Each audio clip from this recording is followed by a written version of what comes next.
Hey everyone, it's Rich Bennett. Can you believe it? The show is turning 10 this year. I am so grateful for each and every one of you who've tuned in, shared an episode, or even joined the conversation over the years. You're the reason that this podcast has grown into what it is today. Together, we've shared laughs, tears, and moments that truly matter. So I want to thank you for being part of this journey. Let's make the next 10 years even better.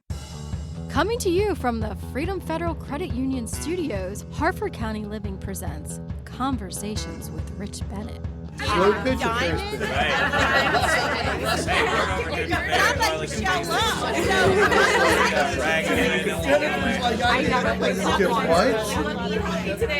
It's probably the least sexy part of the work. It's okay. No. It's The truth is, What if your deepest pain was actually the key to unlocking your greatest power? On today's episode of Conversations with Rich Bennett, I'm sitting down with one of the most powerful and transformational coaches on the planet, Jessie Torres. She's not just a peak performance coach and life strategist who's helped thousands around the globe. She's a walking testament to resilience, faith, and fierce grace.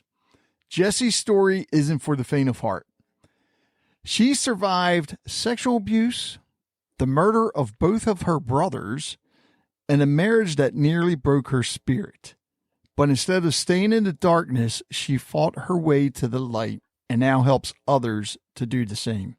So if you've ever felt stuck in pain, fear, or self-doubt, this conversation will challenge you, inspire you, and show you what your greatest breakthroughs are often hiding behind your biggest breakdowns.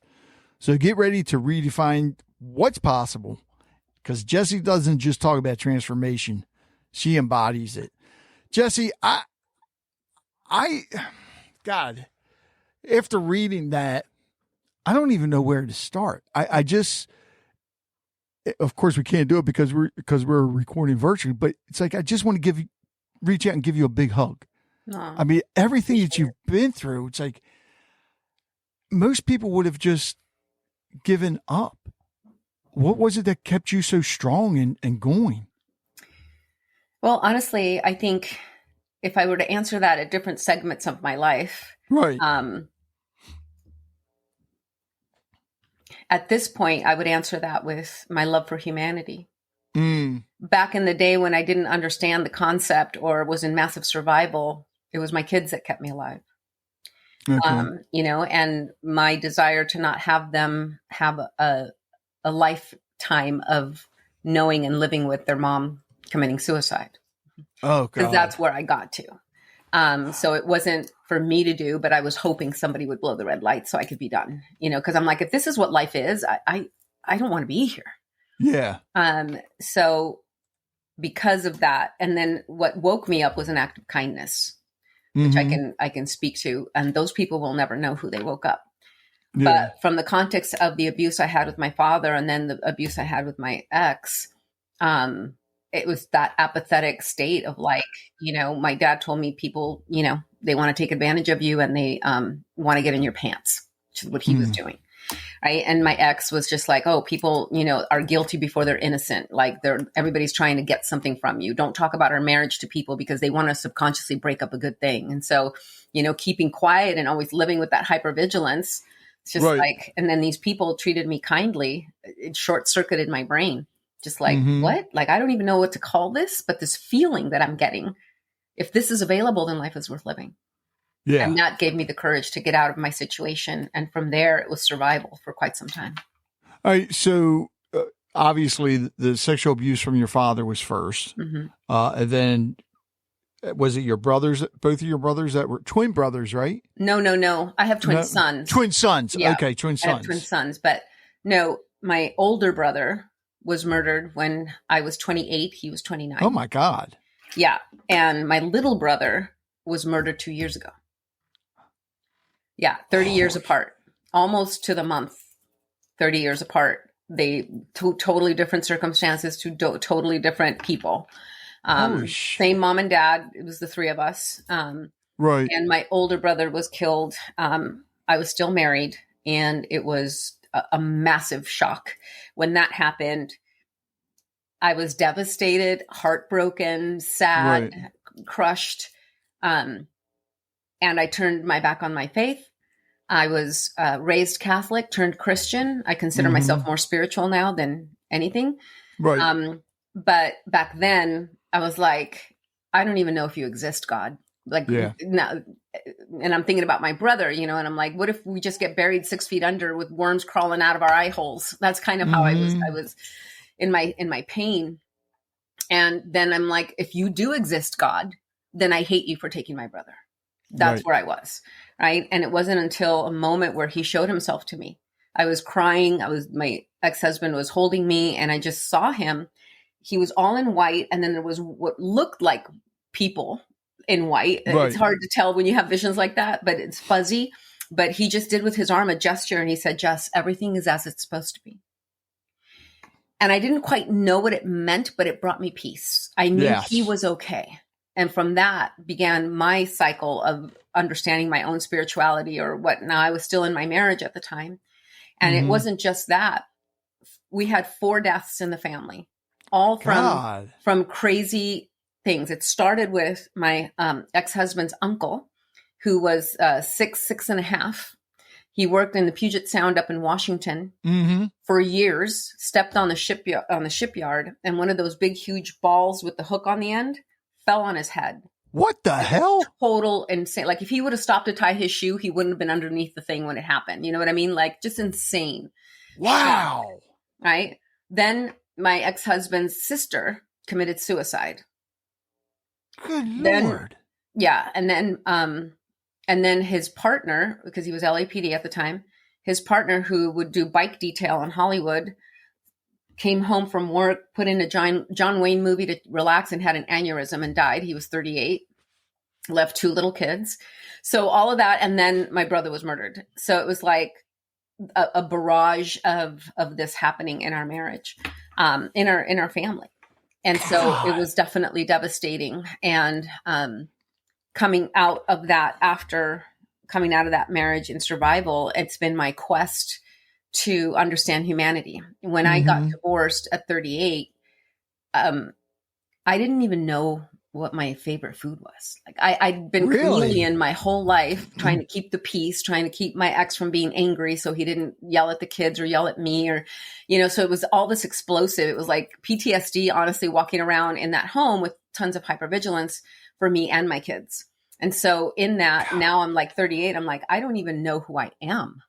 And that began my quest and obsession, if you will, on understanding human beings. And I went down the rabbit hole of my own therapy, workshops, seminars, books. I did everything I could. I wanted to understand. I wanted to know why my dad did what he did, why my mom ignored it when I tried to tell her at 16, why my husband did what he did, and why I allowed it.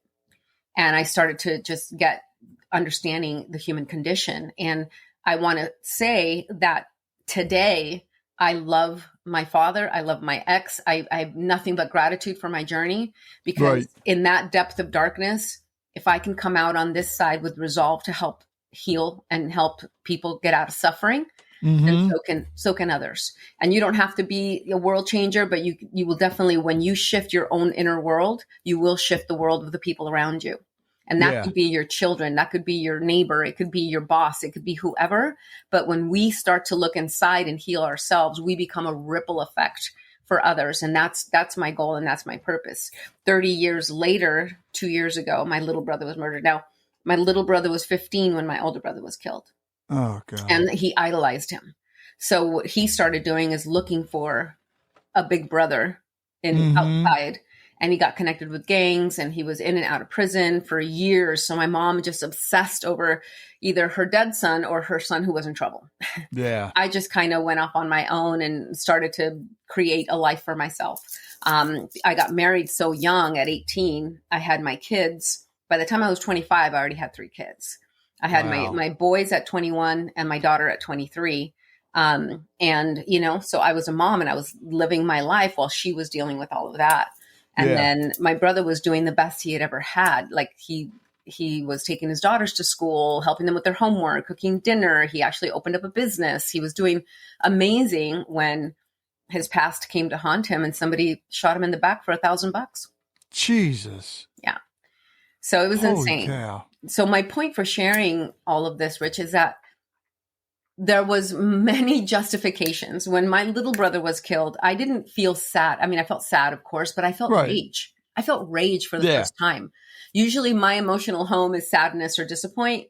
I felt rage like I'd never felt it before. And I prayed and I'm like, okay, God, if both my brothers are meant to be taken, because in my mind, I was like, no, I already checked that box. I already lost a brother. This doesn't happen twice in a family. No, like, we had plans to speak on stage together. Like, we were going to make a difference. And so when I asked that question, like, if both my brothers are meant to be taken, what is it you want with me? And the voice I heard in my head was, Jessie, you need to eat your own medicine. And I'm like, God, it wasn't the answer I wanted, but it was like, if I'm going to be up here talking about bringing light into the darkest moments, I need to do that right now. Right. So in the depth of my grief, in the depth of my sadness and heartbrokenness, I was able to understand that the depth of my pain was equivalent to the depth of my love. I was able to see my family show up in ways I'd never seen. I was able to see his 3 oldest daughters, who all have different mothers, who had never met before, act like they grew up together at the loss of their father. I witnessed people posting on his Instagram how he made a difference in their lives. So there was always this beauty to be found. It's just sometimes when our pain feels so big, we can't look past it, but it's always there. Wow. Through all of this, I didn't realize you had 3 kids, but through all this trauma, how did your kids handle everything? Because that's a lot on kids. It is. To take in. Well, the thing is that by the time I left my marriage, I was in it for 18 and a half years. So my boys were 17 and a half and my daughter was 15. Okay. So I would say that period of time was the most traumatic for them because in the marriage, I played the part. I cleaned up the messes. I tried to make sure everything was okay so there would be no emotional explosions. I kept the lie, let's say. I thought I was protecting them and I thought I was doing all this good. But what I did was normalize what we were living with. Yeah. So when I decided I was done, it was kind of like, what do you mean? You always get yelled at. We know that. We just cover our pillow over our heads. It's like, so it created this normalization of it. And so when I felt a lot of guilt for years of pulling the rug out from under all of us because I couldn't take it. I was dying in that marriage. So when I had that little shimmer of hope, when these people were kind to me and it kind of sparked the little flicker that was left in my spirit, I crossed the threshold. There was no going back. I had to get out or I was going to die. One way or the other, because I was willing it. I was praying for it. Right. And so in that survival, it caused a lot of guilt because, I disrupted the family that I had normalized. Right. So during that time, it was very traumatic for my kids. My boys were in their senior year of high school. They were trying to make it happen. All of a sudden, we took a 2,500 square foot home that we custom built, and I'm having to find an apartment because I'm making $8 an hour back then. Oh, wow. So it was very traumatic at that time, very tumultuous. And now I'm trying to get my boys to get a job or, whatever. I couldn't afford to send them to college. And so, but they're like, it's my summer. And it was very, very tough during that time. But I have to tell you, again, if the depth of our darkness is converse to the height of our light, I have the best relationship with my kids. If there's anything that I can be massively proud of, it is my relationship with them and who they are. And they are 3, to me, they're 3 angels. This is why I give thanks. We just did a retreat for veterans with PTSD. And they come to this nonprofit organization called the Illuminating Collective, which is incredible. And with plant medicine, we help them release that PTSD. So they do a 21-week program where they come in, we have calls ahead of time, they get off all their meds, and then they come for a 1-week intensive. We have another 12-week integration process. And it's incredible. And I got to do that with my 3 kids. My boys are musicians, and they did a beautiful sound for 6 hours. These boys played music while people were in their journey. My daughter singing. I mean, just phenomenal. I was sitting there in tears. And in that moment, I had so much gratitude for my ex-husband. I was like, you know what? And the voice in my head said, every part of it was worth it. I'm like, if this is what came out, it was worth it. Every part of it. So, again, if we can find light in our pain, so can you, and so can your listeners. So how long after all this happened? Well, God, the latest was just 2 years ago, you said? Yeah. So when did you start the coaching part, or were you already doing that? No, I was working in insurance. I was an account executive. Yeah. I was in the corporate world, doing that, but I always knew I wanted to help. So even though I was working in corporate and I was an account executive, I would take my hour lunch and I would have assignments or businesses that I had to go visit that would near this school that was in not Compton, in the Compton area. And I would go down there to teach the teen girls. They had a workshop. So I'd go drive all the way down there for my 1 hour class. I was on the board of a nonprofit called Daughters of Power. And I would help them get out of, because they're in their parents are either incarcerated or they're living with their grandparents. And so these children are very tumultuous lives. So I would go there for that 1 hour teen talk and I would coach them, and then I would go back to work. So I always had this desire to serve. I always had this desire to help. I even volunteered for a nonprofit called Sojourn, which was to help women of domestic violence. Yeah. And before they let you help, you have to go through their domestic violence counselor training. And I'm like, okay, fine, sign me up. I went through that, and I fell to my knees crying because one of the ladies, social workers, as she was talking about domestic violence, I had never equated the 18 years of my marriage as domestic violence situation. But she literally told my story, not mine personally, but a story that was exactly like mine. And I was like, oh my God, like domestic violence is so much broader than a man hitting a woman. There's so much underneath it all. And so when she described that, I was like, oh my God, you just described my life. And I didn't know, I didn't equate it. But so I was doing all these things and I knew that I wanted to help. And then in my own therapy, I told my therapist, I want to do what you do because I want to help people, but that's a lot of school and a lot of time. and this was back in 2006, I want to say. She said, well, you should be a coach. And I'm like, soccer coach? What are you talking about? It wasn't out there. It wasn't out there like it is now. Yeah, like a life coach, business coach, all that. Exactly. Right. And so I looked into it, and I found a school. I'm a better learner when I'm immersed, right? So a lot of things became online. And so I found one that was half online and then half virtual and half on site. So I really liked that. So I chose that. I went through the course, and then I came on site, and I fell in love with it because as you're learning coaching, you're coaching yourself. So I was starting to have this mirror of my own healing, and I was like, oh my God, I loved it. So I became certified through Coaches Training Institute. Oh. And now I wanted to open up my coaching practice, but I was working full time and I was in corporate. So I was working 10-hour days. I had clumps of hair falling out of my head, with the stress because it was never enough. And now I'm trying to open up a practice. And then my girlfriend invited me. She worked for Hughes Aircraft at the time, which is now Boeing. And she got tickets to go to UPW, which is a Tony Robbins event. Yes. And so we went, and it was like, burst open, like, oh my God, like I want to work here. So I set my sights on it, and I had gone to a couple more events. I went with my sister, I went with my cousin, I took my kids, and I just loved it. And I applied. And I was still working, but, they get thousands of resumes, know, and it wasn't until I finally, after a certain number of events, I kept going to the sales guys, and I'm like, hey, I turned in my resume, but I haven't heard anything. And they're like, oh, you need to keep bugging. You need to keep bugging. And I'm like, I don't want to be a pest. They're like, no, you need to be a pest.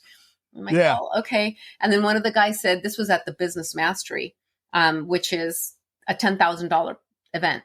And this was after my divorce. I mean, I was turned upside down in 15 ways. I don't know what the lowest FICO score is, but that was me. you know, Wow. and this guy is like, you want to grow your coaching practice, you need to be at this event. And he convinced me that I needed to be there. But when he said $10,000, I almost choked on my coffee. I'm like, you don't understand. Like, I'm upside down in debt. I've had homes foreclosed, cars repoed. I mean, I'm just like, there's no flipping way. And he just said, you know, if I can help you find the money, would you do it? And I'm like, well, yeah. And so he sat there with me. I didn't consider my 401k. I didn't, I didn't even think about it. Cashed that in. I got about half. And then I borrowed some money from my mom, and I had those credit cards that are like $300 for you to repair your credit. Right. I had those. I put those in there. I mean, I literally gave him everything. And then I'm like, look, I gave you everything I've got. I cannot afford a room at the Bellagio where this event is. Good Lord. You're going to have to help me find a room because I can't afford it. And so he's like, okay, let me get to work on that. While he was doing that, it was in Vegas. I lived in California at the time. So I'm like, okay, so I could drive there. I'm like, let me see where the 24-hour fitnesses are near the Bellagio. And so I Googled it and I got a week free pass. So I was going to drive there, sleep in my car, and shower at the gym. That was my plan. Oh, wow. Wow. And luckily at the last minute, he called me back and he said, you know what? I got a double bed in my room. I called my wife. She's okay with it. If you don't mind, we're hardly in the room anyway. And I'm like, right. Awesome. So I didn't have to sleep in my car, but I was ready for it. But then what was great is that when I got there, one of the sales guys goes, well, you know, the director of coaching is here. And I'm like, he is? And I could not remember his name. I was like, Mark Vaughn something. So I was looking at everybody's name tag. This is a 6-day event, right? So I'm at day 4 and I'm looking at everybody's trying to find this guy just so that I can kind of like say, hey, I sent you my resume, right? And so now I'm walking around, it's lunchtime and I'm like, I can't afford freaking food at the Bellagio. So I walked out and I'm looking for it and I found this little cafe and it had $10 salads. And I'm like, okay, I could do this. So I get in line. Sometimes that's the best food. Truly. Yeah. But what was great is I'm standing in line and then I hear this conversation. They're talking about the event. So again, my eyes are now conditioned to look at name tags and I'm like, I think that's him. I'm like, oh my God. And I'm like, back then I'm shy, I'm introverted. I don't, but I'm at a Tony Robbins event. So in my mind, I'm like, step up, Jessie, step up. Right. I'm totally mindsetting my way into this. And I finally walk up and I interrupt the conversation and I'm like, excuse me, sorry to interrupt. My name is Jessie Torres. I sent you my resume, and he said, he goes, I remember you. You speak Spanish, don't you? And I said, yes, I do. We talked for like 20 minutes. And he said, I will call you. And he said, he did, true to his word. So you impressed him before you even went up there and interrupted him. Yeah. That's good. Yeah. So the rest is history. I became a Tony Robbins coach for 7 years and it's been my own evolution of like really wanting to serve humanity and my own transformation. And right. I've gone, I've apprenticed with a shaman for a year. I've gone to India, got meditation instructor. I'm a heart math trainer. I have all these things.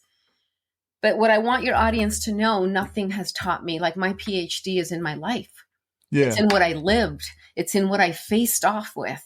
It's in what I healed. It's in what I was willing to do to create grit because I was scared. I was terrified of everything. When I got divorced at 38, I'm like literally Bambi in the woods freaking. I don't know which way's right. I had to buy a Thomas guide back then because MapQuest was just coming out, to figure out how to drive out of my own city because that's how kept I was, so I was afraid of everything. So I didn't know, but in an unconscious way, I started to put things in front of me that scared me. If they scared me, I was a yes to it because I knew I had to build muscle to move through my fears.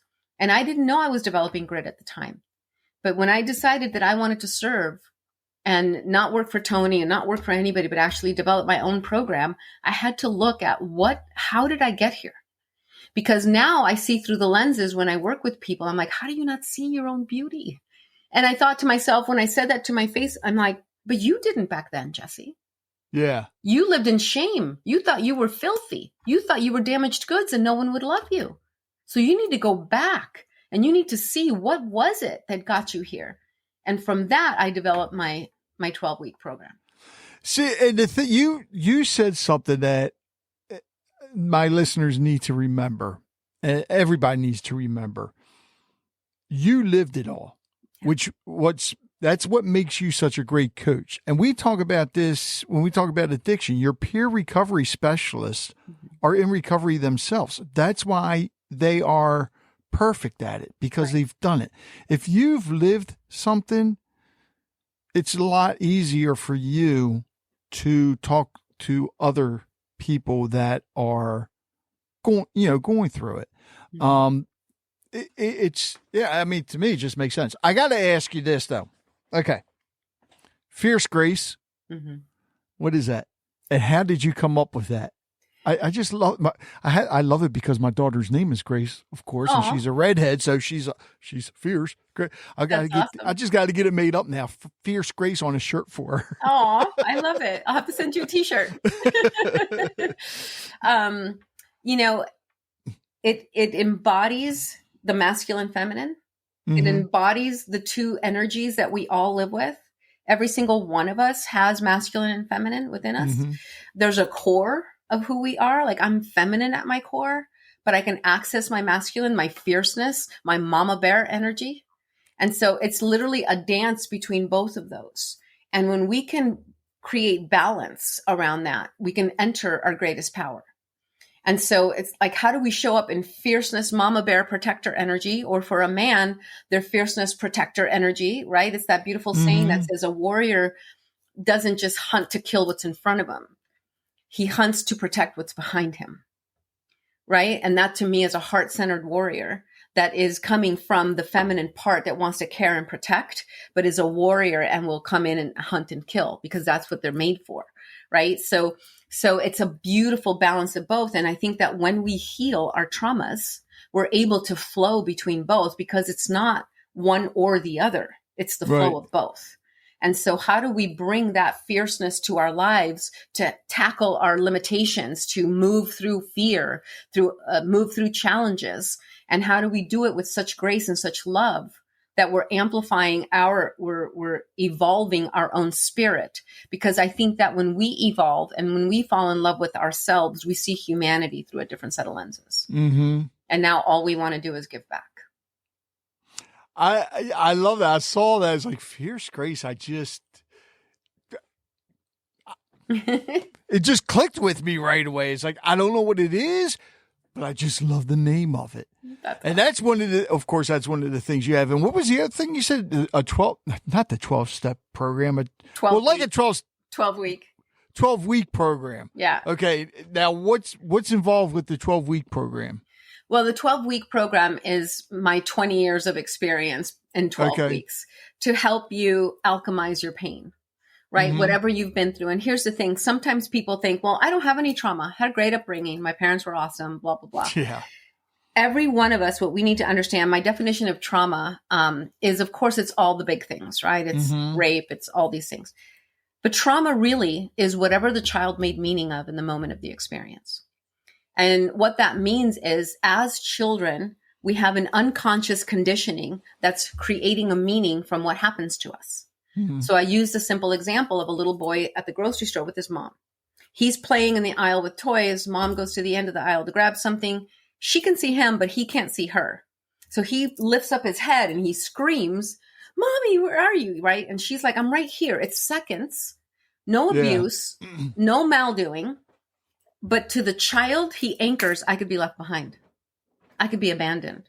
Right. So now he's clingier when mom leaves the room or when she goes to the store without him. He wants her with him all the time because his unconscious mind created an anchor that says, I could be left behind. Now he's 35 years old and wonders why he can't keep a relationship because he's controlling, jealous, and insecure.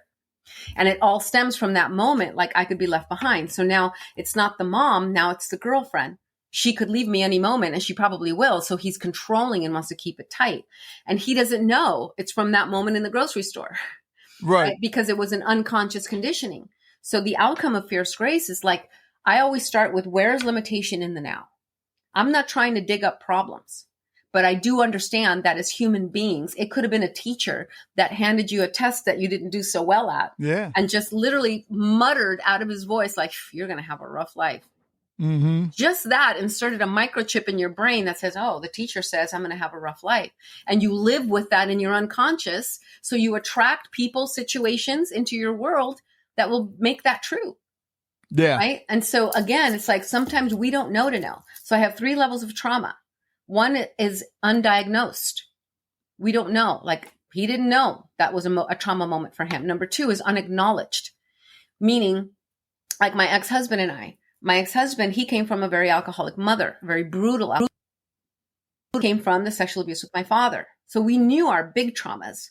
But when we got married, we didn't understand all the micro traumas underneath that. Mm-hmm. You know, I learned how to keep the peace because my dad didn't punish me when he didn't get his way. He punished my mom and my brother.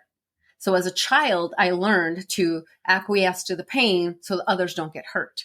So I brought that into the marriage, right? So now it's like, oh, if he's going to get mad because he can't find his comb, I need to buy 10 combs to have as a backup so he doesn't go into a fit of rage, right? So this is the pattern I learned. I didn't know. It was unacknowledged trauma. Right? And then the third one is unresolved traumas that we have not dealt with. We think we've forgiven, but we really haven't. Right. I had a gentleman who said, no, I don't care anymore. So that to him was, I forgave her. It doesn't matter to me. My mom lives 3 blocks from me. I never see her. It doesn't matter. It doesn't affect me anymore. I don't care. And they equate that to healing. And it's not so. That I don't care energy is that shut off or armor around our heart that we've built that says, I've learned to not care about it anymore.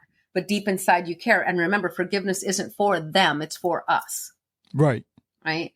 And so those are the kind of things people don't understand. So when they come to me, I don't talk about any of that. I talk about, where are you limited right now? Where are you not having conversations in your relationship? Where are you not asking for the promotion? Where are you not feeling confident? What is the thing today that has you stuck? And every time, whatever is causing limitation has a thread of connection to something in the past where there was a meaning made, right? I work with high achievers all the time. They don't realize that they're chasing worthiness on their next achievement. And so it's never enough. So they have the cars, the boats, the house, and all of that, and they still feel empty. Right. Because it's tied to something deeper. You're listening to Conversations with Rich Bennett. We'll be right back. When life changes in an instant, your ability to move forward shouldn't have to. That's why I want to tell you about Real Life Prosthetics, where restoring ability isn't just a mission, it's a passion. Real Life Prosthetics is dedicated to helping amputees regain mobility and independence with advanced, custom-designed prosthetic solutions.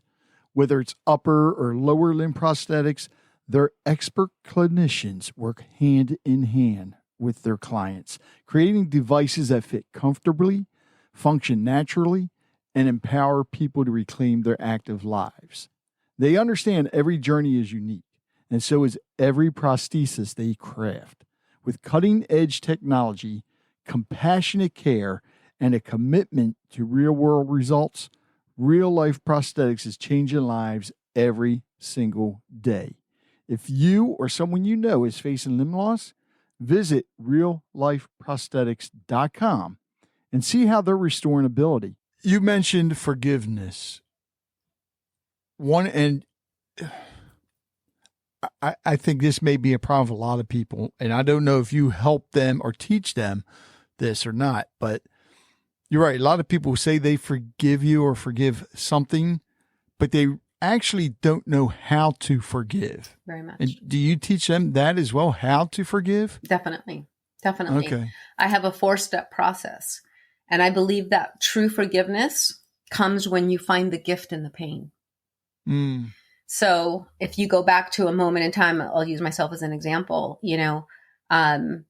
true forgiveness is recognizing that when I was a little girl and I used to build traps to warn me when my dad was coming into my room.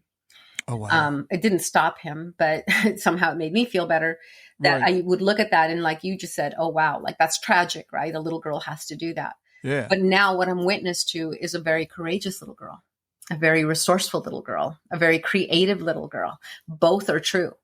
This one makes me sad and hurt and upset and angry. And this one makes me fall in love with her, right? Both are available. So when I find the gift, because in my pain and in my suffering and in my fear of him coming into my room, I developed a muscle of courage. I developed a muscle of resourcefulness. I developed a muscle that I didn't know I was going to need 20 years later when I was getting divorced. Right. Right. So I always say, if God could whisper, he'd say, I know this really sucks right now, but if you knew why I need you to build this resilience, you'd understand. So you go through it. So now I'm witness to the child, not as the victim, but as the beautiful, perseverant little angel that made me who I am today. So I can't unsee that now.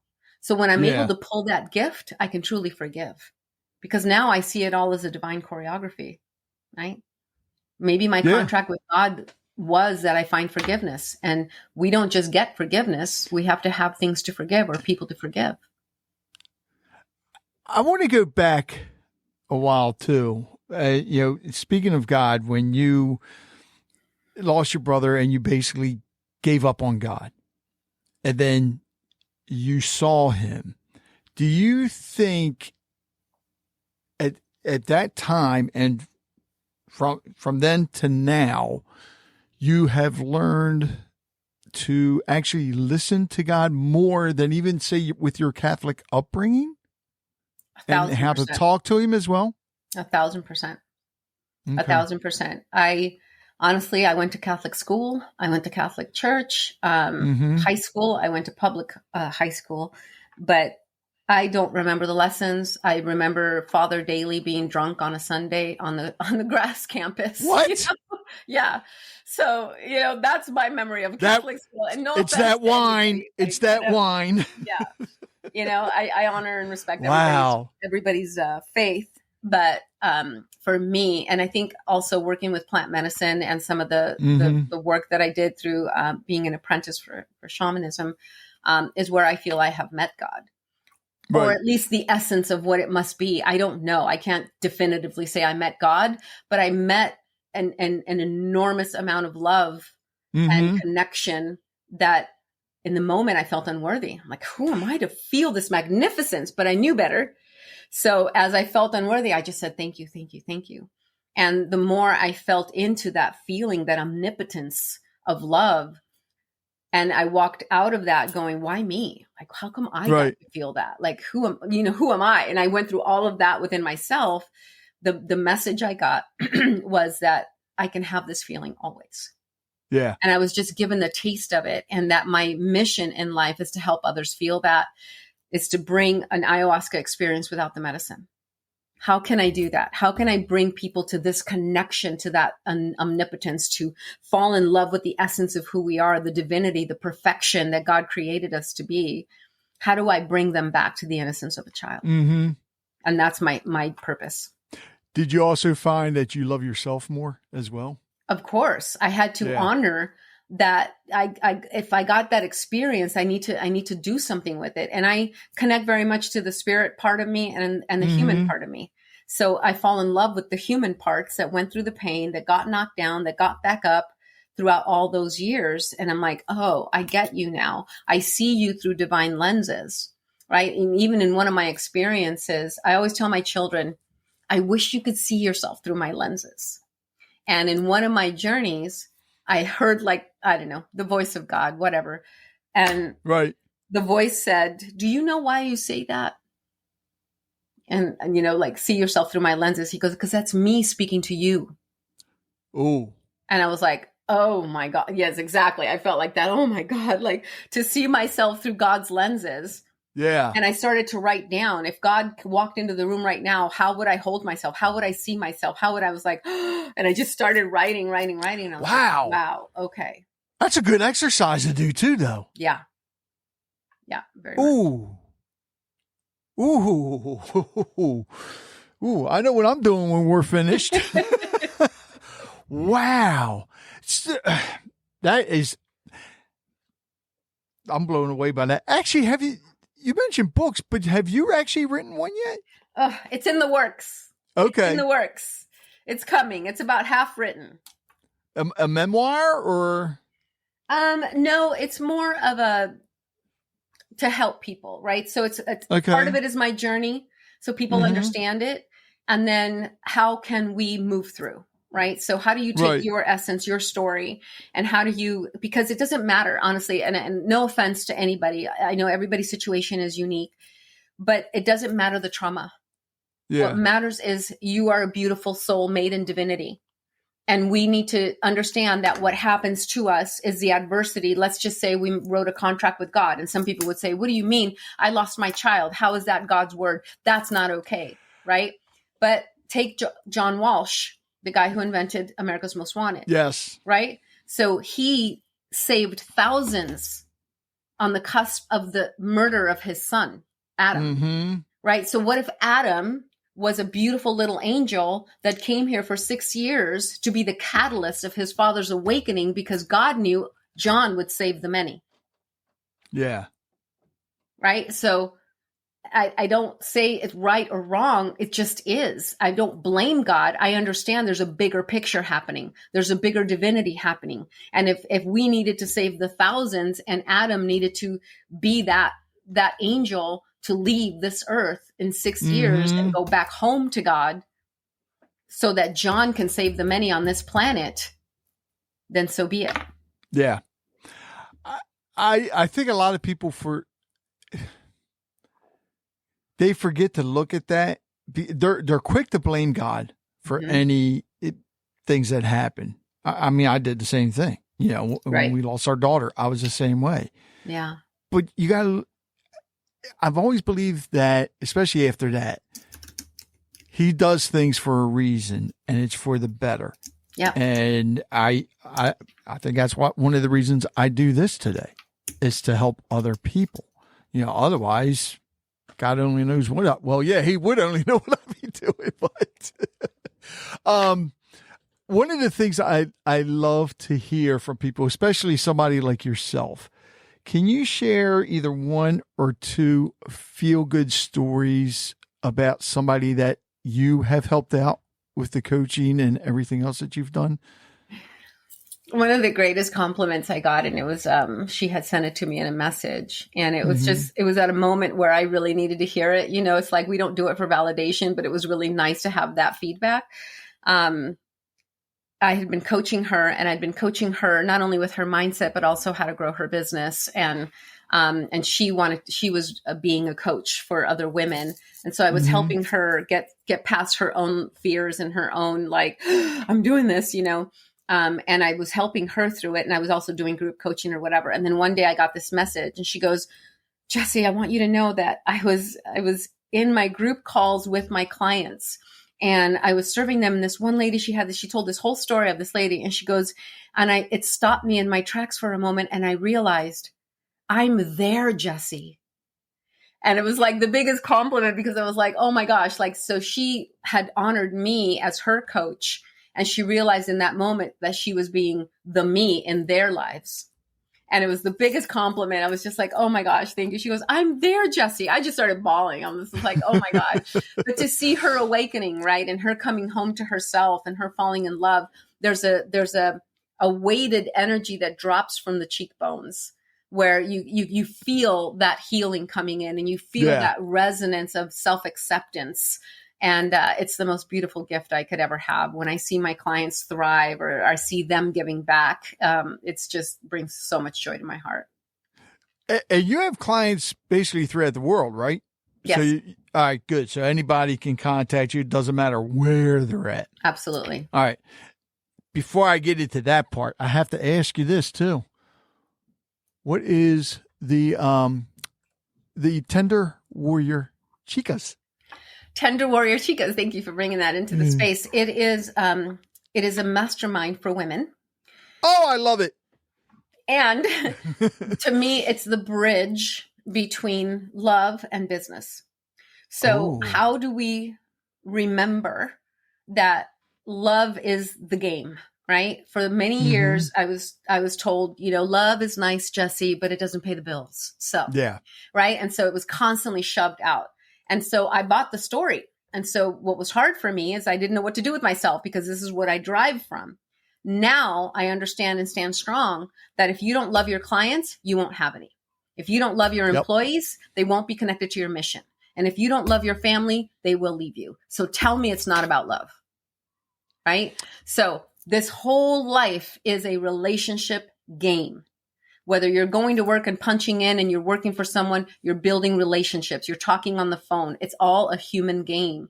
So if we bring love as the forefront and we bridge the gap between business and having to grip the steering wheel and show up in your masculine and be more man than the men in the room, you got it wrong.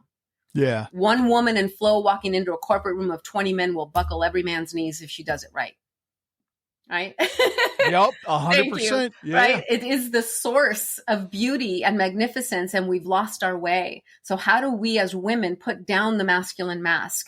I get why we did it. We wanted to prove we could do it all, but now we've tipped the scales and we have a lot of exhausted women that don't know how to put down their dukes. They're afraid. They've been hurt before. I get it. So they've had to masculine up in order to survive, but now they don't know how to put it down.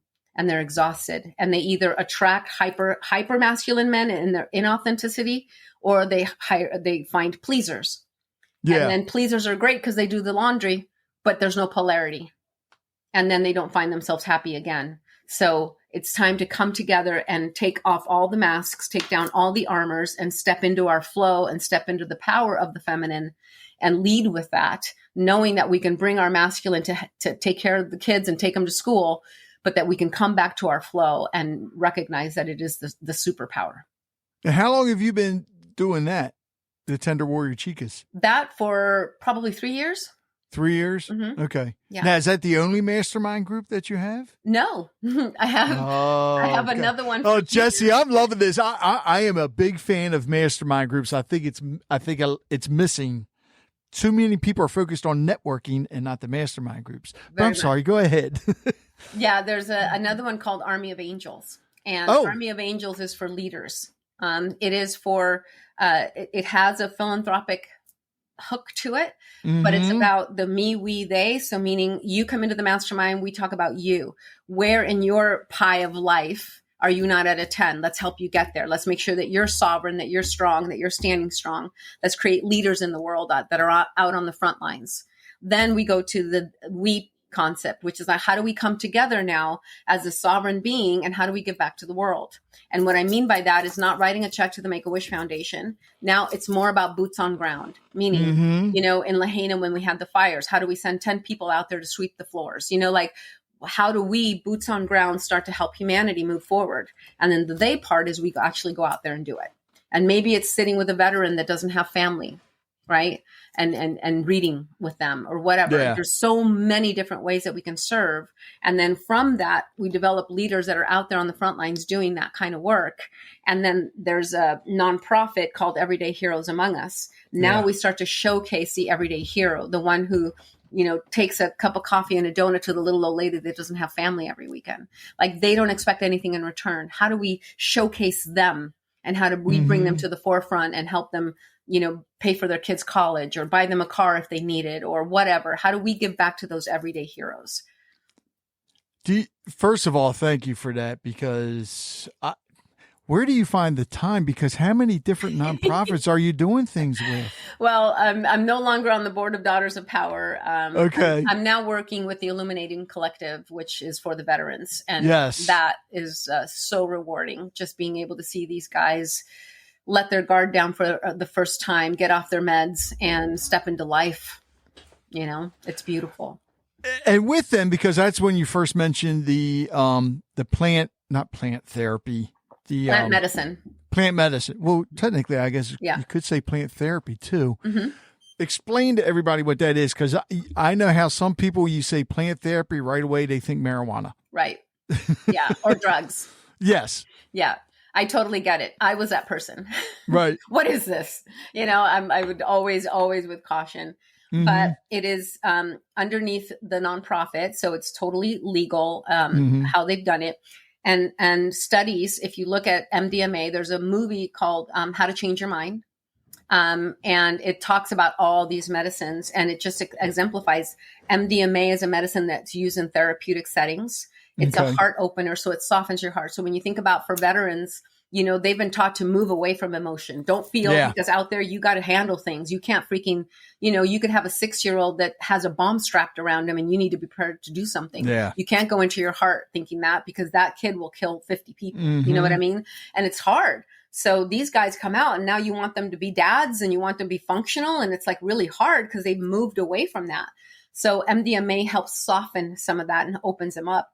Psilocybin is more of a psychedelic that allows you to get shown a different reference point. So you're not living in that contraction and the hypervigilance, and you're able to release the resistance. And so in a therapeutic setting, it's very, very healing, because it breaks through the barriers that the conscious mind is afraid to let down because they've been taught out of it. And so it's a beautiful setting. And then, there's also Ibogaine is now a new one that's been introduced, and that one is specific for addiction. That one, really? Yeah, is specific to help you get out of addiction, because a lot of these vets, they either have injuries or whatever, and they're hooked on the painkillers, right? Painkillers, or things to make them Adderall, go to sleep, or whatever. All these different things that are causing them to feel more dysfunction, because now they take one medication, and they have to take another to help with the side effects of the medication they took before that. And it's just a vicious cycle. So they have all these SSRIs and they want to get off them. But in order to do that, they have to face off with some of the things that they've experienced. And that feels too confronting. So the medicine just helps soften that, helps soften the edges of that, create an opening. But that's not enough. And this is where I come in, because it's not just about opening that door. Once it's open, what do you do with it? And how do you now integrate it into your life? And so what's happening with plant medicine, and it's heartbreaking for me to see, is that it gets taken out of control. People are wanting weekend trips. That this is not something to fool around with. These are plants that were on our planet, placed by God, that are helping us heal. It's really quite marvelous when you think about it. But better than that chemical stuff. Hell yeah. Right. And so that's the thing. It's like, this is not about a weekend trip. This is about healing. This is about utilizing what God has given us to find our way back home to ourselves. Yeah. Right. And so under the correct context and under therapeutic settings, it's massively fast tracks. I've heard veterans at an ayahuasca retreat in Costa Rica it's just like it tears you up, because you hear him at integration afterwards, after the 4 days. And he said 23 years of therapy did not do what I just got in 4 days. Wow. And when you hear that, I'm just like, oh my God, we need to bring this more and more, because if we can fast track that healing, then we can help people and help them heal now. And when we do that, a healed society creates healed individuals. Right now, we have a very wounded society, a very victim-minded society. And they want us to stay there, because then we get addicted to the pharmaceuticals, which is a multi-trillion-dollar freaking industry. Exactly. Right? So they don't want us healing. That's why this gets shut down. But more and more, it's becoming legal. I think psilocybin is legal in Colorado. Right. This is legal because it's done under the nonprofit for the healing purposes. Right. Well, you think about it, you go back in time. I mean, Chinese medicine, that's what it was. It was plants. Look, the different teas. Right. How it helps with things. Native Americans were the same way. Very much. They weren't taking chemicals, but you're right. It's because it's a whole nother podcast, but it's the pharmaceutical companies control everything. Yeah. We all know, well, hopefully we all know that, the plant medicine does wonders. Always has, always will. You're like the tapping and all of these other different things that can help out with you. I mean, I got to be on the verge of freaking tears before I even pop a Motrin. And I think more veterans need to look into this. I take that back. More veterans just need to contact you so they could go through this program. 100%. Because that's one of the things when we get out of the military, at least when I was in, one of the things they do not do is train you to adapt back to civilian life. Exactly. And it's hard. It's very hard, especially if you've been through a lot of well, I'm just going to say it, especially if you've been through a lot of shit. Mm-hmm. Plain and simple. It's very hard. And most have. And the nonprofit, yeah. by the way, was created by a gentleman he was a Marine, and he went through it. And not only that, he says, when you see, he goes, this isn't a video game. When you take someone's life, it does something to you, and then he came out and became a firefighter, and he was still like, now he's seeing now the difference of being out in war, and he joined right before 9/11. So he got deployed immediately, and then he comes back, and now he goes, it's different, but now you're seeing people die in their living room, and it's just like a whole different thing. And he put a gun to his mouth and pulled the trigger, and it didn't go off. And because of that, he developed this Illuminating Collective so that he can help other veterans not ever have to have that moment. And it's marvelous to see how many of these guys are coming out. Does he actually work with first responders too? Yep. Because, okay, good. He actually, it started with veterans and first responders. Now it's veterans, first responders, and it's open to the public. So it's not strictly for them. So we have it for all. Which is great too, because you think about it, you mentioned with him being a firefighter, and that's one of the worst things. Yeah. Just a body burn. But people don't think about the family members that may have seen it as well. Very much. So that's great. So before I get to my last question, well, two things. Number one, and I know there's a couple different websites, so tell everybody how they can get in touch with you. The easiest way is to go to IamFierceGrace.com.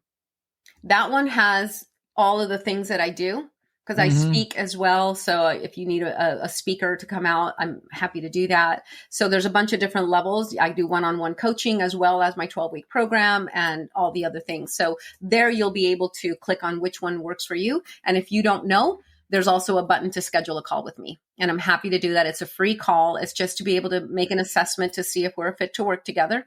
And if not, I'll direct you, where you can find help. I never take on a client that I cannot help. So we'll have that conversation, but I'm happy to do it. It's a free consultation, if you will. So if you're uncertain which direction to go, just click on that button and schedule a call. All right. So before I get to my last question, is there anything you would like to add? So thank you for asking. What I'd love your listeners to know is that no matter what your situation, no matter what you're going through, because I had this other podcast host, she's amazing. And she's like, I like to play this game with my guests. It's called the yeah, but. What? The yeah, but. Right. So I'm saying all these things. She's like, so yeah, but Jessie, you don't understand my pain. I can't forgive. They don't deserve it. I'm burning inside. I can't get out of bed, so she does that. Yeah, but, and I so appreciated that. And so I want to share with your audience, if you're out there saying, yeah, but you don't know my situation. I'm stuck. I don't have any money. I can't get out. The abuse is tolerable. It's only on Tuesday and Wednesdays now. It's not every day of the week. This is what we normalize, right? Just like no matter what your situation, there is a way out. And there are people that care. So you're not alone, only if you choose to be. Right. And there's another thing that I'll give you as a gift for your audience. It's called the 10-Step Guide to Freedom.